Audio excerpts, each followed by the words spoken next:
Hey everyone, it's Carissa Wiley at sprinkledwithglitter.com. Thanks for joining me today. It is time for another installment in our one palette series. This is a series where I take one color palette and I create 3 or 4 cards depending on the day.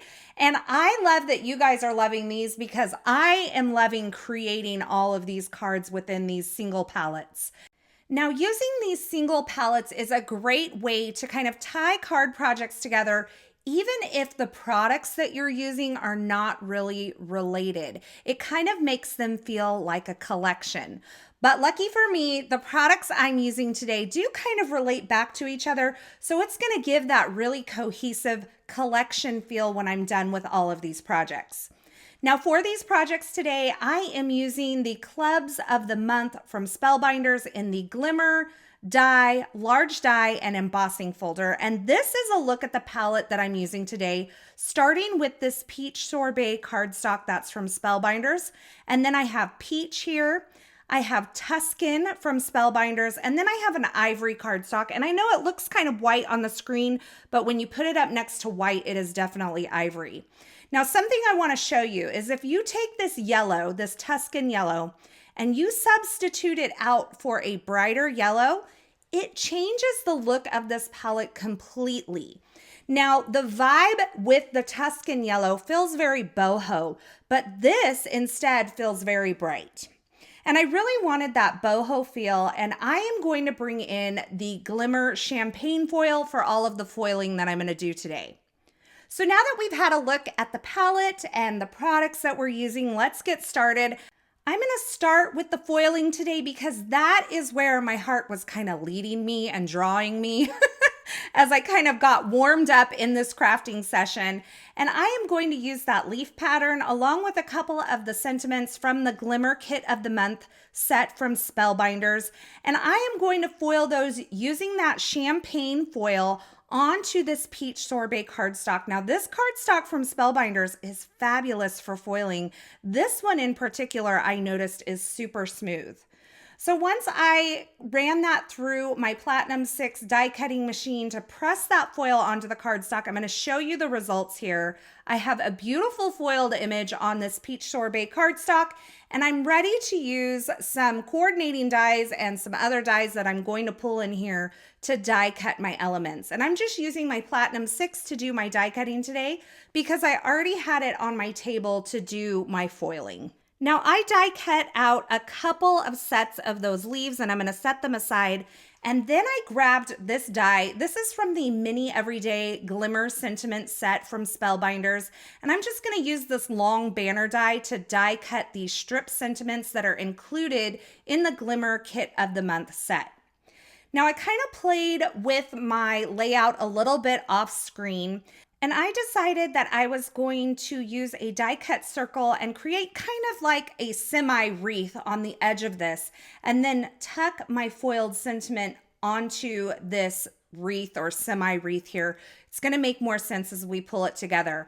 But I'm using both liquid glue and foam adhesive to adhere these leaves onto the edge of the circle that I die cut from this antique ivory cardstock. Now I have a panel of this Peach Sorbet cardstock. I'm adding some tape runner to the back of that, and I'm going to adhere it to the top kind of left corner of this top folding A2 size card base. I have it upside down right now because I'm lining the top of that cardstock up with the top of my card base to make sure everything's flush. And then I have a couple of strips of these colored cardstocks to add onto my card base. Now, I want to tell you a little secret.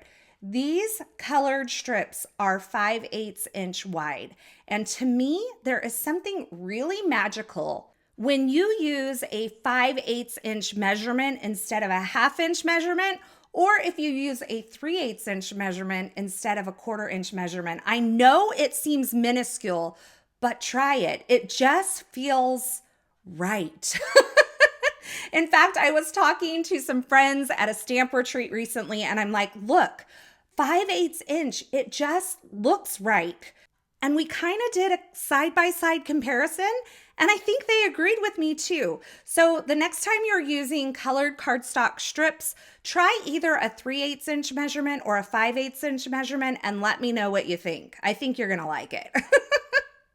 So now I've gone ahead and adhered those strips onto my card base. I added my sentiment at an angle across that circle using some foam adhesive, and now I'm adding that circle onto my card base using a little more foam adhesive. And to finish off this card project, I just tied a double bow using some gold thread, and I'm adhering it onto this leaf cluster using a little bit of liquid glue. Now, I had a couple more clusters of leaves and I thought, you know what, let's go ahead and put them along this line where the cardstocks meet and kind of soften that line a little bit. And you can see I placed all of this onto a bright white A2 size note card. So I have the contrast of the white and the ivory going on, and I love that.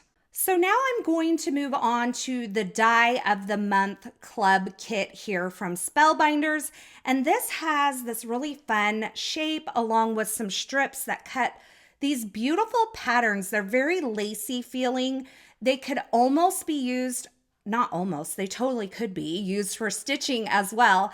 And I am just going to die cut several of these from not only some strips of cardstock, but also that large piece of that peach sorbet cardstock.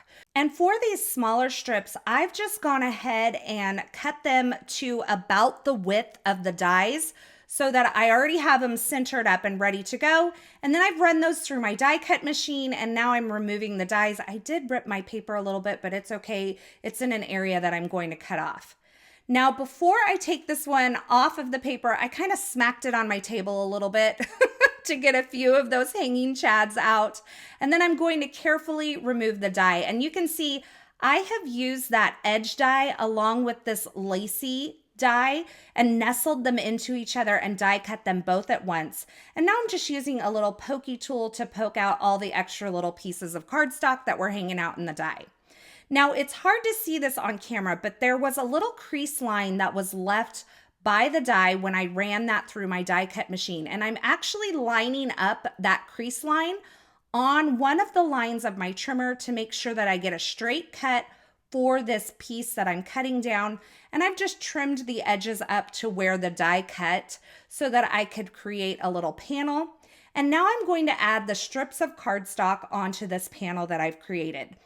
Now I am going to make kind of a shaped edge card out of this, but I hadn't really planned that from the get-go. So right now I'm just going with what I do know that I want to do, and that's attach these strips onto this kind of lacy, fun edged border panel here.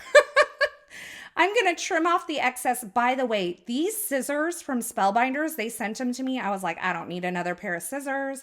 I tried them out. They are amazing. I'm not even lying. I was blown away. I wish they were gold. Like in my perfect world, they would be gold, but they cut like butter.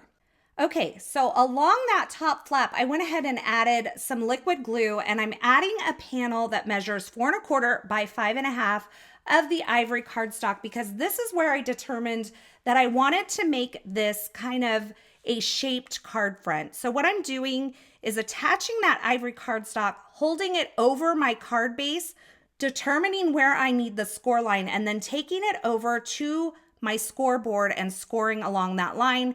I only need about a 1/2 inch flap at the top of this.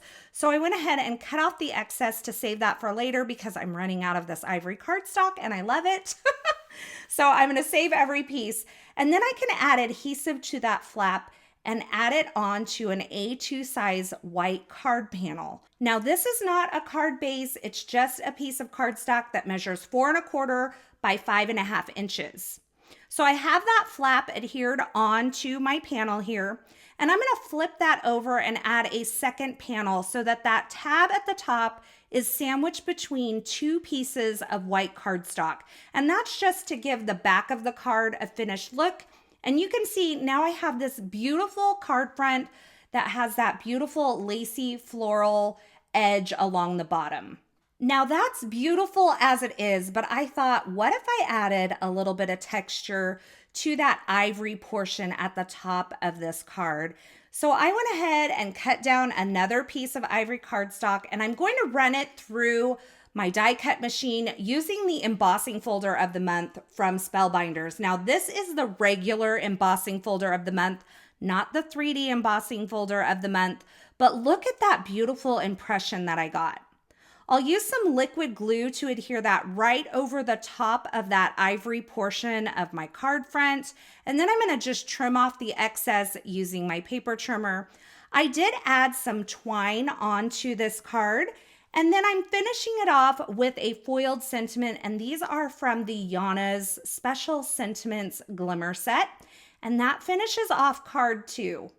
Now, I have to tell you, I think this would make an adorable baby girl card, and I think I'm going to remake it with a baby sentiment for my niece, and we just found out she is having a little girl, and we are super excited. So for card 3, I am using the large die of the month kit from Spellbinders, and I'm nestling those 3 dies together and running them all through my die cut machine at once to cut this really cool frame. It has kind of a scallop type edge and then a really lacy feel on the frame, and then it has that really unique cutout in the center.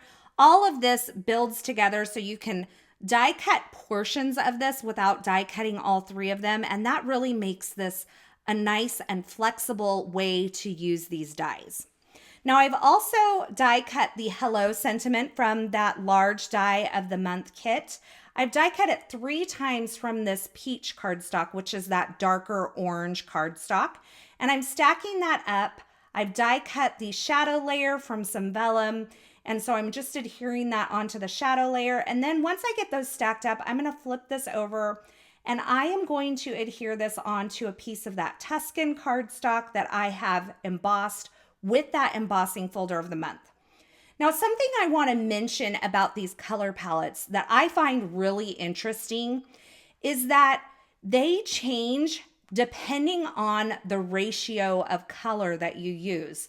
So the more yellow that I use, the feel of the color palette is a little bit different. If I use a majority of the peach, the lightest peach cardstock, it feels very different than if I were to use a majority of the darker peach cardstock.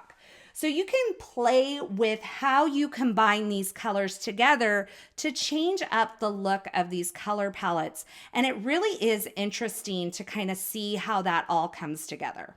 So that finishes off card 3 there. It is very simple, but very beautiful. And you can see that this color palette is a very beautiful, kind of almost antique, bohemian looking palette. I think it's perfect for spring, and I really wanted to create a color palette that had some oranges in it, and I realized that these photos are kind of picking it up a little bit pink, but this is definitely an orange leaning peach cardstock, so I did want to point that out. Now, as always, I will have links to the featured products used in these projects in the description at YouTube. So if you're looking for something in particular, be sure you check there. The Spellbinders Kit of the Month subscription is open until April 27th of this month. So you can grab this kit if you are interested in any of them. I will have them linked below as well. Thank you so much for stopping by today. I really hope you enjoyed these projects, and I hope you enjoyed this video. If you did, be sure to give this video a thumbs up, and don't forget to subscribe and turn on the notifications here on my YouTube channel so you don't miss any of my paper crafting and card making video tutorials that I share here. And I would love for you to tell me in the comments below which of these 3 cards is your favorite. Thanks for stopping by. I'm so glad you're here, and until next time, I hope you have a fabulous day.